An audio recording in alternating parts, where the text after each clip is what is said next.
Vivid verses. I noticed the shift before she said a word about it. It wasn't dramatic. Nothing ever is at the beginning. It was in the way Claire started angling her phone away from me at dinner. The way she laughed a half second longer than the joke deserved when she talked about the team. The way a name, Marcus, began showing up in her sentences the way punctuation shows up in a paragraph. Constant, structural, invisible unless you're looking for it. I noticed. I didn't chase it. That's not who I am. I don't interrogate. I don't demand explanations for things that haven't happened yet. I watch, I gather information, and I decide what to do with it on my own timeline, not out of panic. Panic is for people who don't trust their own judgment. I trust mine. Claire and I had been together 4 years, engaged for one. She worked in brand strategy at a mid-sized firm downtown, Ashgrove Collective, a company that had, over the past 3 years, quietly become one of the more interesting names in its sector. Interesting because of the capital that had come in early, patiently structured to stay out of the way. Capital nobody at Ashgrove had ever traced back to me because I'd made sure of that. I don't put my name on things I don't need my name on. Visibility is a liability when you're trying to build something that lasts. Marcus Wren was a creative director there. Tall in the way men are tall when they've decided height is a personality trait. Good bone structure, good tailoring, the kind of charm that works on people who've never had to develop character because charisma got there first and did the job cheaper. I'd met him twice, briefly, at company mixers I attended as Claire's fiancé, a category people file you under and then stop thinking about. He'd shaken my hand both times like he was doing me a favor. I didn't dislike him for that. I've met 100 Marcus Wrens. Men who mistake a firm handshake and expensive cologne for substance. They're not malicious, usually. They're just accustomed to a world that has never once made them work to be taken seriously, and so they never learned how. I found him tedious more than threatening. What I found harder to sit with was Claire's face when she said his name. I didn't say anything about it. Not because I was afraid to, but because there was nothing useful to say yet. Accusing someone of an emotional shift they haven't acted on is a losing move. It either sounds insecure or it plants the idea you're accusing them of. I've never needed to manufacture drama to know where I stand. I just watch, and I wait for the moment where watching becomes useless and action becomes necessary. That moment hadn't come. Not yet. It showed up in small increments the way most erosion does. A work trip to the coast that ran a day longer than the itinerary she'd shown me. A late-night brainstorm session that produced no notes I ever saw, no output that made it into any deck. Her phone, face down on the counter more often than it used to be. Not hidden exactly, just angled the way you angle something you'd rather not have to explain if asked, even though nobody had asked. I noticed all of it and said nothing because there was a difference between vigilance and interrogation, and I've never confused the two. I wasn't going to build a case out of circumstantial fragments and present it to her like a prosecutor. That's not confidence. That's fear wearing confidence's clothes. Real confidence looks like what I did instead. I kept showing up exactly as I always had. I made her coffee the way she liked it. I asked about her day and actually listened to the answer. I didn't perform jealousy because jealousy is a tax on a man's dignity that I've never been willing to pay, and because I trusted that whatever was happening in her head would either resolve itself or reveal itself, and either way I'd know what to do when it did. There was one dinner, maybe 6 weeks before the offsite, where his name came up so many times I started, almost idly, keeping count. Marcus thought the campaign needed more edge. Marcus had pushed back on the client in a meeting, and everyone had practically applauded. Marcus had this way of making even the boring accounts feel important. I sat there, eating slowly, letting her talk, watching the small light in her face when she got to the parts about him, a light that used to show up unprompted when she talked about us. "You talk about him a lot," I said finally, Not sharply, just an observation laid on the table the way you'd lay down a card. She stopped mid-sentence, caught slightly off guard. He's just a big presence at the office. Everyone talks about him a lot. That's probably true, I said, and let it go, because pressing further wouldn't have gotten me anything but a defensive answer rehearsed for exactly that question. I'd rather let a person's own behavior answer the question for me over time than force a confession out of them before they're ready to have one. Forced honesty isn't honesty. It's just capitulation with better lighting. What she didn't know, what I decided early on not to make a habit of announcing, was that I'd already run the numbers on my own reaction, the way I run numbers on everything. Was this a woman drifting toward someone else out of genuine incompatibility with me? A signal that the relationship itself had run its course? Or was this a woman who'd simply stopped looking at what she had, distracted by something newer and louder, the way people are sometimes distracted by weather instead of climate? I didn't know yet. I wasn't going to force an answer before the evidence was in. I've built an entire career on not moving until I'm certain, and I wasn't about to abandon that discipline over something as important as this. The invitation came on a Tuesday. Ash Grove was hosting its quarterly off-site social, half business, half performance, the kind of event where junior staff drink 2 glasses of wine and call it networking. Claire mentioned it over dinner, turning her fork slowly, not quite looking at me. It's at the Larchmont rooftop. Saturday. A pause. You don't have to come. I'd like to. She set the fork down. It's going to be a lot of work, people. Talking shop. You be bored. I've survived worse. Another pause, longer this time, and then she said the thing she'd clearly been building up to since she opened her mouth. If you're going to be weird about it, if you're going to hover or make comments or do the thing where you go quiet and everyone can tell something's wrong, I'd rather you just not come. I looked at her for a moment, not with anger. Anger would have proven her point, whatever her point was. I felt something colder and more clarifying instead. The particular stillness that comes when you realize someone has quietly begun rehearsing your absence. I won't embarrass you, I said. That's not what You don't have to finish it. I heard the version you didn't say too. She didn't deny it. That told me more than an argument would have. I'm going, Claire, not to prove anything, because I want to be there, and because avoiding a room doesn't fix whatever's making you want me out of it. She didn't push back further. She just nodded, the kind of nod people give when they've decided a conversation isn't worth the energy of winning, and went back to her plate. I've never needed anyone's permission to walk into a room I have every right to be in. And I already knew, with the calm certainty of a man who has learned to read a room before he's even in it, that Saturday was going to matter more than she understood. I spent the days before the off-site the way I spend the days before any decision with real weight behind it. Not agonizing, not rehearsing arguments in the shower, just going about my week with the same measured attention I always give things.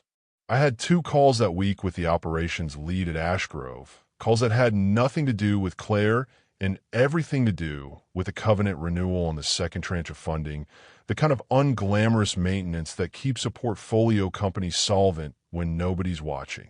Priya was sharp on those calls, thorough, the sort of operator I respect precisely because she never tries to impress me. She just does the job well and lets the numbers speak. I mention this only because it mattered later that the person who put the pieces together at that rooftop wasn't a stranger fishing for a reaction.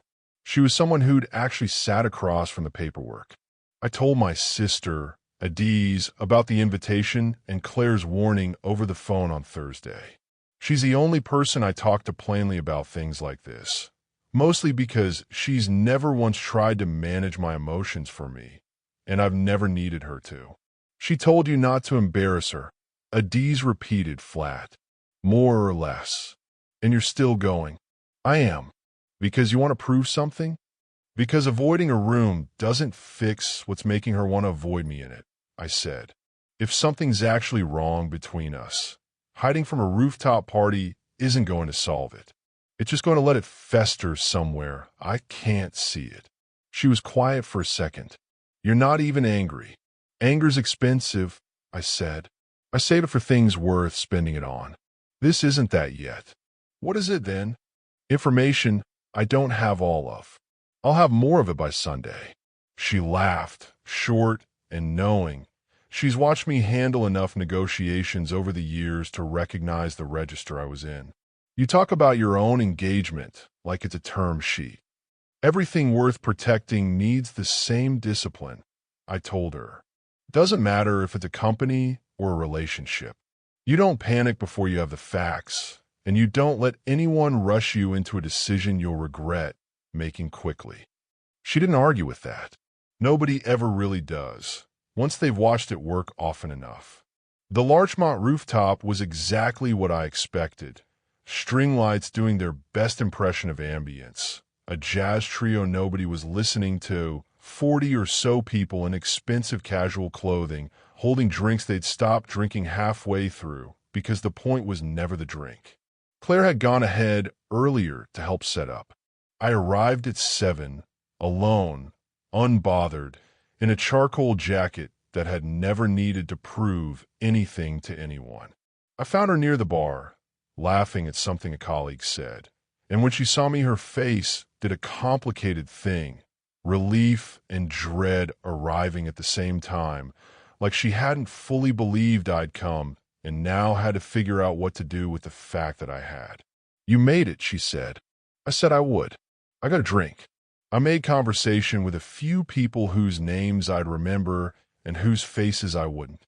I was, by any objective measure, perfectly pleasant, unremarkable, even, which was, I understood later, exactly the read the room had already assigned me before I opened my mouth.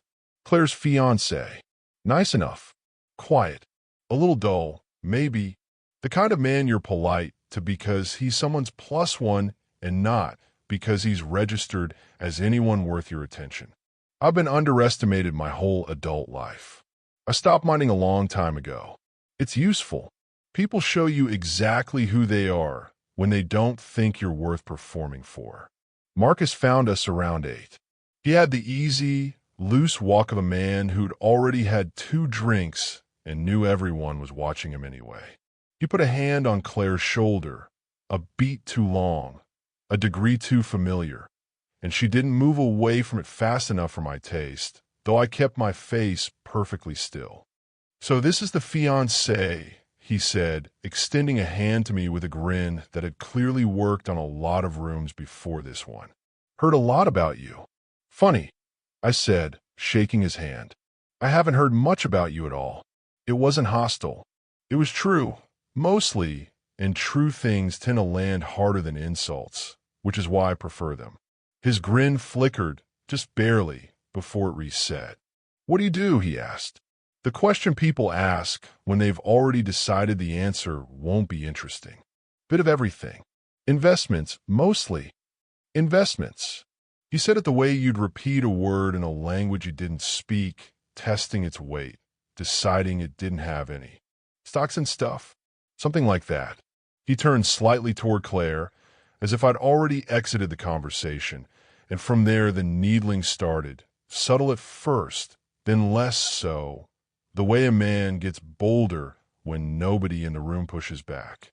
Comments about how some people just find their lane and stay in it, about ambition being not for everyone, about how Claire could have gone anywhere, honestly, with what she brings to the table. Every sentence a small blade wrapped in a compliment to her, and a diminishment of me, delivered with the smug, performative warmth of a man enjoying an audience. So what's the day-to-day look like? He asked me at one point, swirling his drink. The question dressed up as curiosity, but built entirely out of condescension. Investments. Do you sit at a desk? Watch numbers go up and down. Something like that, I said again, because I've learned that the less texture you hand a man like Marcus, the less material he has to work with, and I wasn't in the business of handing him material. Must be nice. Low-stress job, low-stress life. He grinned at Claire like they were sharing a private joke, though she wasn't smiling. I could never do something that quiet. I need to be building things people actually see. Some of the best built things are the ones nobody sees, I said. That's usually what keeps them standing. He laughed like I'd said something charmingly naive rather than something true, and pressed on, because men like Marcus rarely register when they've been answered. They only register applause or silence. And mine wasn't the kind of silence that read as defeat, though he clearly filed it that way. He told a story about closing a deal for the agency, embellished in the way stories get embellished for an audience. And somewhere in the telling, he circled back to me again, unable to resist the shape of the joke he'd already decided to make. "No offense to you, man, seriously," he said, hand briefly on my shoulder, the gesture of someone establishing dominance while performing warmth, "but I've always thought Claire's got this, I don't know, big presence, big future, you know? I just figured she'd end up with someone who matched that energy." A couple of people near us had gone quiet by then, catching the undertow beneath the tone, even if they couldn't have named it. Claire's jaw had tightened into a line I recognized. Not amusement, not neutrality, something closer to secondhand humiliation she hadn't yet decided how to spend. I didn't raise my voice. I didn't need to. Energy's a strange thing to measure a person by, I said. I've always been more interested in what someone actually does than what they perform in a room. Sure, Marcus said, already moving past it, the way people who've never had to sit with discomfort tend to skate right over it. I'm just saying, some people are built for the spotlight. Some people are built to, stand next to it. I've never needed a spotlight to know what I'm worth, I said evenly. I find the men who need one usually don't. That one landed harder than he expected. I watched it land, watched the half-second flicker before his grin reasserted itself, a fraction too quickly to be natural. He laughed it off, turned back to Claire, already pivoting to the next audience member, already treating me as background noise again. I let him. Some men need to fully believe they've won before the ground gets to move underneath them. I've never been in a hurry to interrupt that process. It only makes the landing more interesting later. I didn't flinch. I didn't rise to it. I've never once needed a room's approval to know my own worth. And a man like Marcus only escalates when he sees a reaction he can feed on. So I gave him nothing. I sipped my drink. I let him talk. I watched Claire's face instead, the flicker of discomfort growing behind her eyes as his condescension toward me kept curdling into something uglier than charm.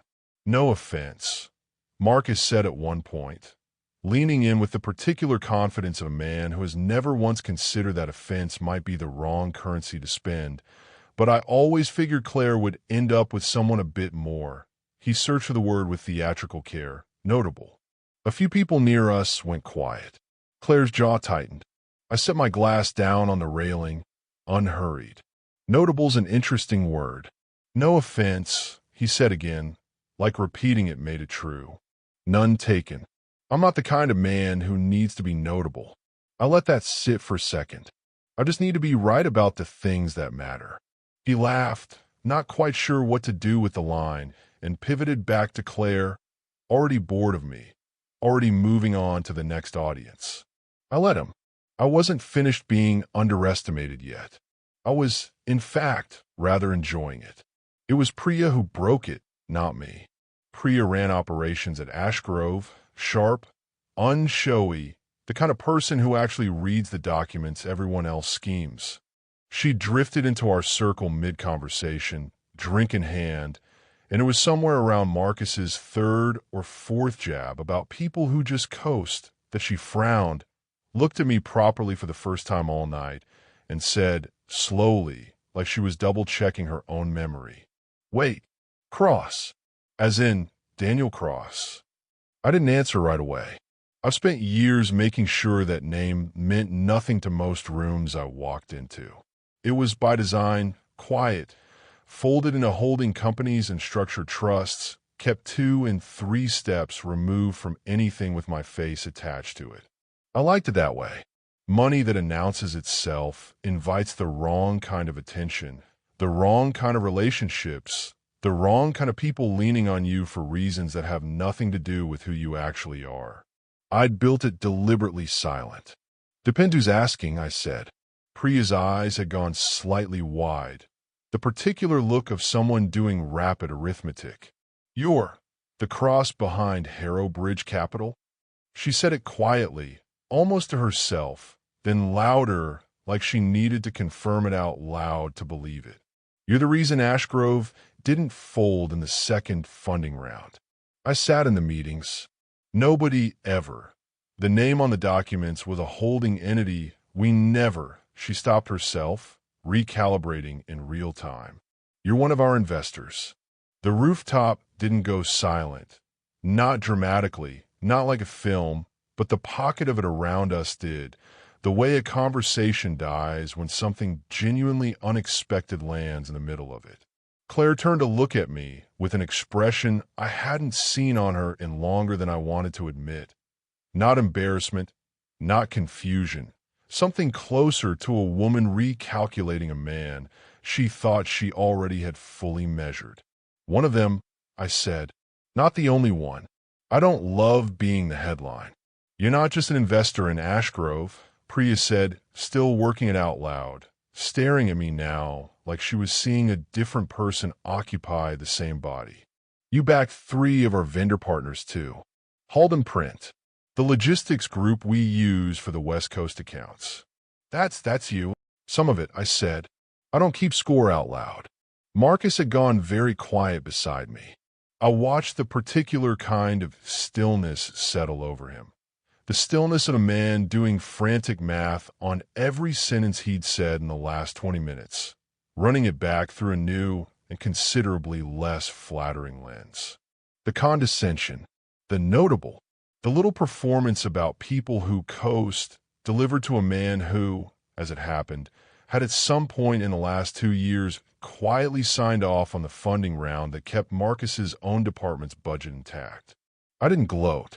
That's not who I am, and it never will be. I don't need a room to watch me win to know that I have. I simply turned my glass slightly in my hand, looked at him with the same even, unbothered expression I'd had all evening, and said nothing at all, which, I've found, is very often the loudest thing a man can do. I didn't. Marcus started and then didn't finish because there wasn't a version of that sentence that ended anywhere good. A woman near the bar, someone from the finance side, I'd learn later, named Odalise, leaned toward her colleague and said, not quietly enough, "Wait, Harrow Bridge saved the West Coast contracts. That's the reason half of logistics still has jobs." The sentence rippled outward the way sentences do at parties, picked up by 2 people, then 4, the particular hum of a room recalibrating in real time. Someone else murmured something about the funding round from 18 months back, the one that had been framed internally as a strategic investor group. Never a name, never a face, just capital that had shown up exactly when the company needed it and asked for nothing loud in return. Priya was still staring at me, like she was reconciling 2 entirely separate files in her head. "You sat on our advisory call in March," she said slowly, "under a different name. Cross Harrow. I thought that was just a formality name, a holding company thing. It was," I said. "It is. You've been in the room the whole time." Quietly, I said, "That was rather the point."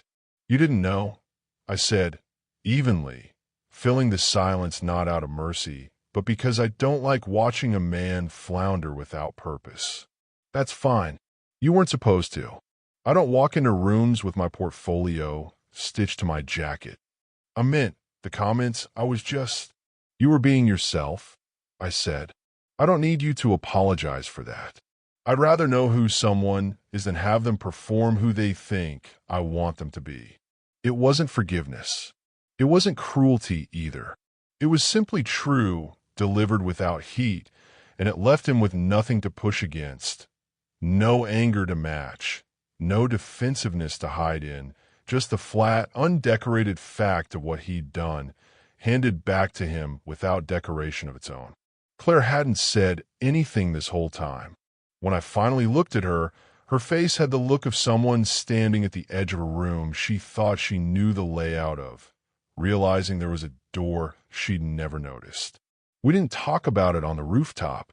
I didn't want an audience for whatever conversation was coming, and I don't perform reconciliations for other people's benefit any more than I perform confrontations.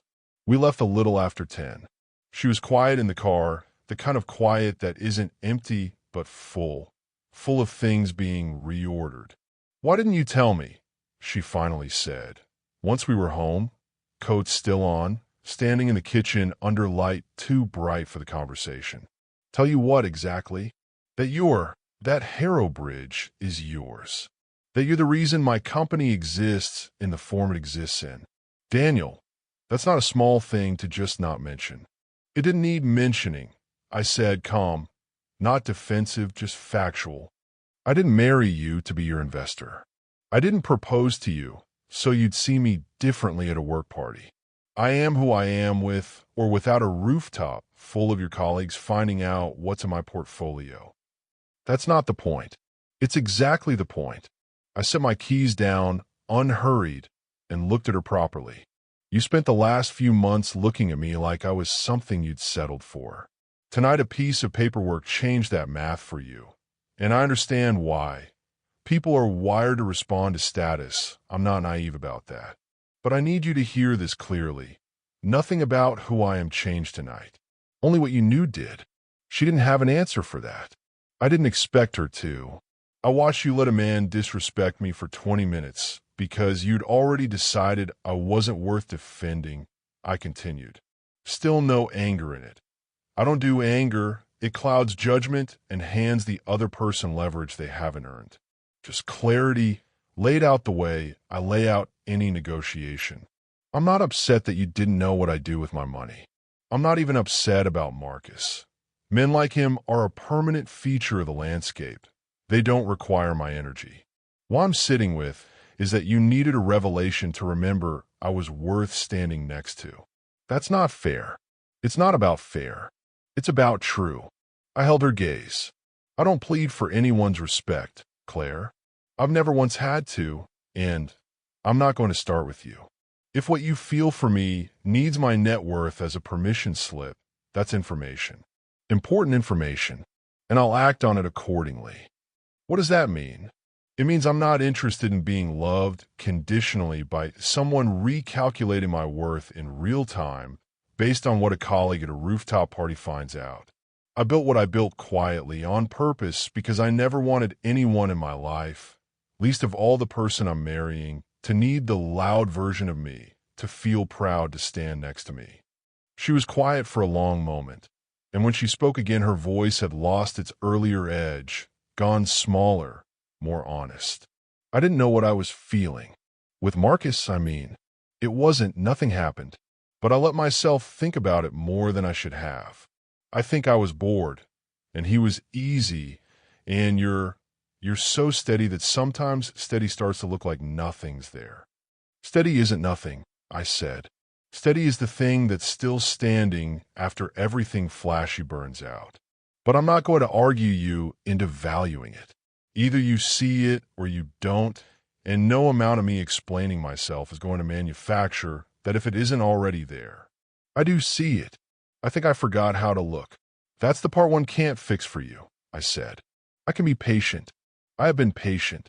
But patience isn't the same as waiting indefinitely for someone to decide I'm enough without a spreadsheet to convince them.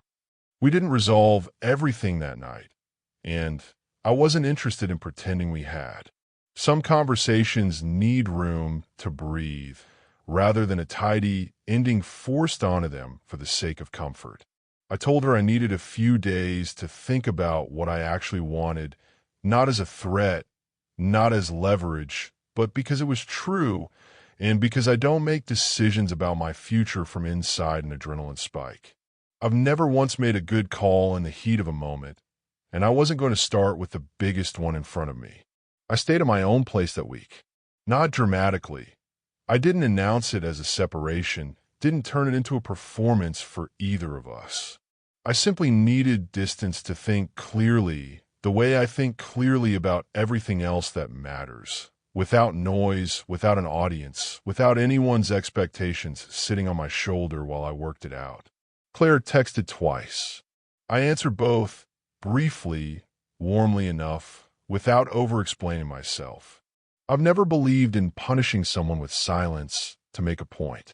That's a different kind of manipulation, and I don't deal in manipulation, loud or quiet. If I have something to say, I say it. If I don't yet, I don't fill the space with noise just to seem present.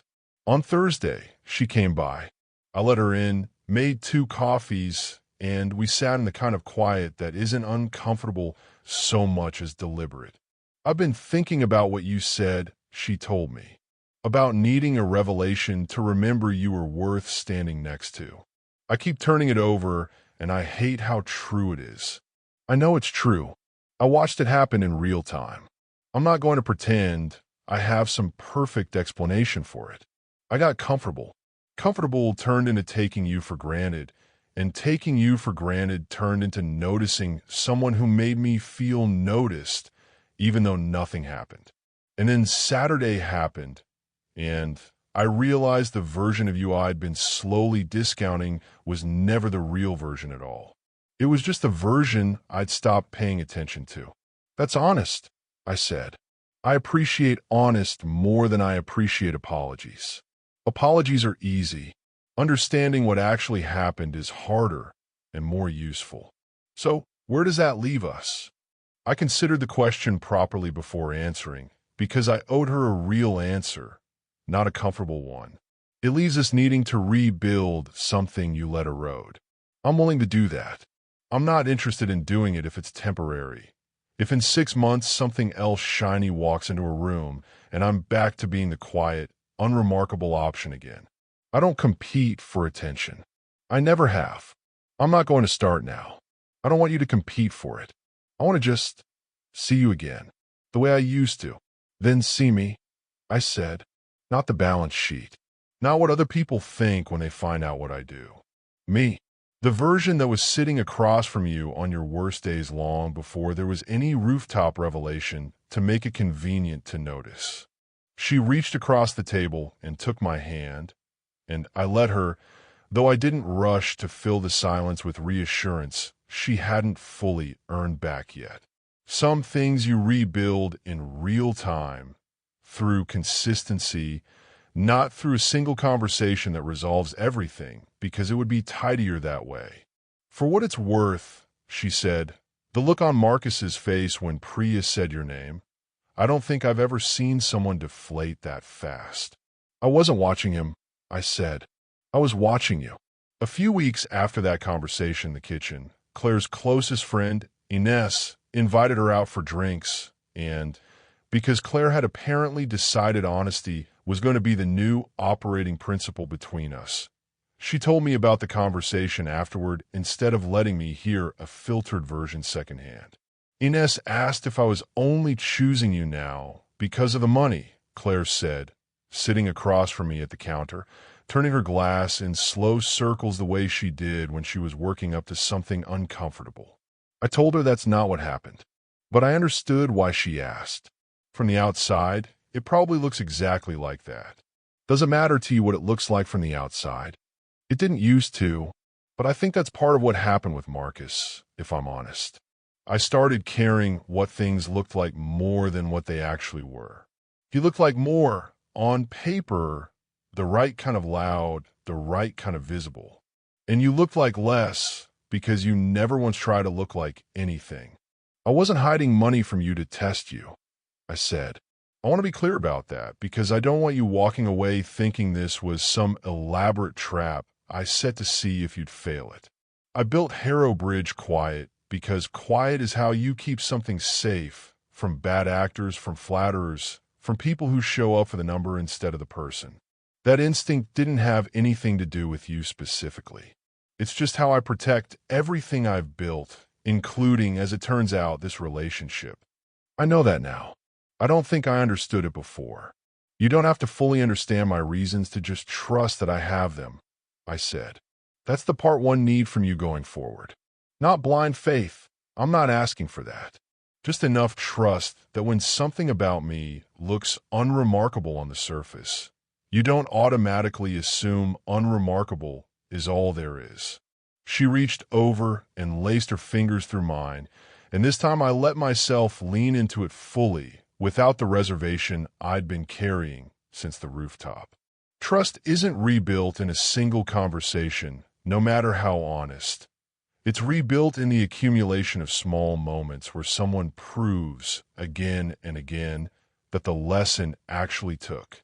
But this felt like the first real brick laid back into place, and I've learned to recognize the difference between a gesture and a foundation. This was a foundation. Marcus didn't last long at Ashgrove after that. Not because I moved against him. I don't spend my capital settling social scores. That's beneath the entire point of building capital in the first place. But rooms remember. Colleagues remember the man who spent a rooftop party condescending to someone who, it turned out, had quietly kept half the building's lights on. Word moves through offices the way water moves through cracks, quietly, persistently, finding every low point. Within 2 months, he'd taken a role somewhere else, somewhere I never bothered to track, because he'd stopped being relevant to me the moment he stopped being useful information about who Claire had almost let herself become. There was one more conversation worth mentioning, though it happened almost by accident. About a month after the offsite, I ran into Priya at a coffee shop near the Ashgrove offices. Pure coincidence, the kind that only feels engineered in hindsight. She hesitated before approaching, the way people do when they're not sure whether familiarity earns them the right to speak. "Can I ask you something?" she said, once she'd sat down across from me with her own cup. "Why didn't you ever come to a single all-hands? Investors like you usually want the photo op, the little speech about vision. I've never needed a room full of employees to validate a decision I already know is sound," I said. "The company either performs or it doesn't. My presence in a meeting doesn't change the numbers. It just changes how visible I am, and visibility was never the goal. Most people in your position like being visible. Most people in my position confuse visibility with importance," I said. "I'd rather be useful and invisible than important and exposed. Exposure attracts the wrong kind of attention. People who want something from you rather than people who want to build something with you. I've watched good companies get pulled apart because a loud investor needed his name on the letterhead more than he needed the business to actually succeed." She considered that for a moment, stirring her coffee without drinking it. "Marcus used to talk about you, you know, before the party. Not by name, just Claire's fiancé, always with this little edge to it. Like he needed you to be smaller, so he could feel bigger next to her. I noticed you never said anything back. The whole night. I kept waiting for you to put him in his place, and you just let him talk. There wasn't a version of me arguing with him that would have taught him anything," I said. "Men like that don't learn from being told they're wrong. They learn, if they learn at all, from discovering they were wrong on their own. I didn't need to win the argument. I only needed to be exactly who I already was and let the facts catch up to the room in their own time. That's a very patient way to live. It's the only way I know how to live," I said. "Patience isn't passivity. I want to be clear about that distinction, because people confuse them constantly. Passivity is doing nothing because you're afraid of the outcome. Patience is doing nothing because you already know the outcome, and you're simply waiting for everyone else to arrive at it too." She laughed at that, something genuine in it. "I think that's the most Daniel Cross sentence I've ever heard, and I've read your term sheets. I'll take that as a compliment." It was meant as one. We talked a little longer about the business, mostly about the vendor partnerships and where Ashgrove was headed next quarter. It was, in its own understated way, exactly the kind of relationship I prefer to have with the companies I backed. Not performative, not transactional in the cold sense, just two people who respected the work enough to talk about it plainly. I left that conversation thinking, not for the first time, that the quiet version of a life is very often the sturdier one. Nobody throws a parade for a foundation, but nothing stands without one. Claire and I married the following spring. Small ceremony, nothing performative. I've never needed an audience to know what I have is real, and a wedding with 300 guests I don't know isn't a celebration. It's a production. I kept Harrow Bridge exactly as quiet as I'd always kept it. I didn't parade the reveal, didn't let it become the story people told about us. If anything, I made a point in the months after of being even less visible about it. Because the moment your worth becomes a story people repeat at parties, you've handed them a currency to measure you by that has nothing to do with who you actually are when the lights are off and nobody's counting. People ask me sometimes, the few who know both halves of the story, why I didn't say something sooner. Why I let Marcus talk, let the room underestimate me. Let Claire sit in her own discomfort without simply announcing the truth and ending it in 30 seconds. The answer is simple, and it's the same answer I give to most things. I don't perform my value for people who haven't earned the truth yet. Marcus didn't need to know who I was to learn something about who he was. And Claire didn't need me to defend myself. She needed to sit inside the discomfort of not defending me herself, long enough to understand exactly what that silence had cost and exactly what she stood to lose if she let it become a habit. I've never once needed to raise my voice to be taken seriously. I've never needed a title, a balance sheet, or a rooftop full of strangers to know precisely what I'm worth. What I needed, what I've always needed, was for the people closest to me to see it without a spreadsheet to force the issue. Some of them do, eventually. Some of them need the spreadsheet first.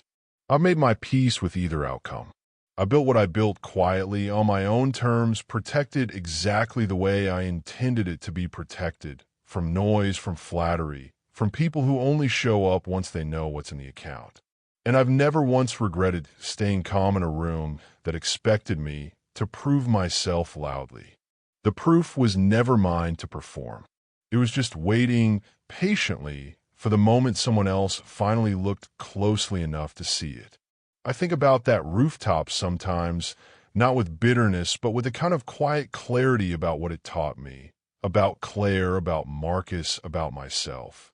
It taught me that the people who mistake stillness for absence usually do so because they've never had to sit still with anything long enough to understand what stillness actually protects. Marcus needed noise because noise was the only currency he had. I never needed it because I'd already built something that didn't require an audience to be real. It taught me something about Claire too, something I've held on to carefully in the years since. Love, real love, isn't a fixed state you arrive at once and keep forever without maintenance. It drifts the way anything does when you stop tending it. Not because it was fake to begin with, but because attention is a muscle, and muscles atrophy without use. What mattered wasn't that she drifted. People drift.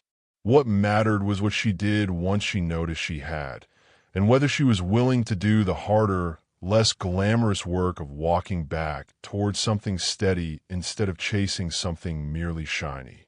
She was. That's the part one chooses to remember most. And it taught me something about myself I already half knew, but hadn't had to prove under pressure until that night. That I could stand in a room being diminished by a man with better tailoring and a louder laugh, and feel nothing but a kind of distant, almost clinical patience, because I've never once needed anyone's validation to know exactly what I am worth. Not a rooftop full of strangers. Not a woman who'd started to forget. Not even, if I'm honest, myself on the days when the quiet feels heavier than it should. I built what I built to be sturdy enough to survive being unnoticed. As it turns out, that was also the exact quality that let it survive being tested. The two things were never separate. They were always the same discipline applied to different rooms. Some men need to be the loudest thing in the building to feel secure in who they are. I only ever needed to be the last thing standing when the noise finally settled. And on that rooftop, under string lights, doing their best impression of significance, that's precisely what I was. Thanks for listening.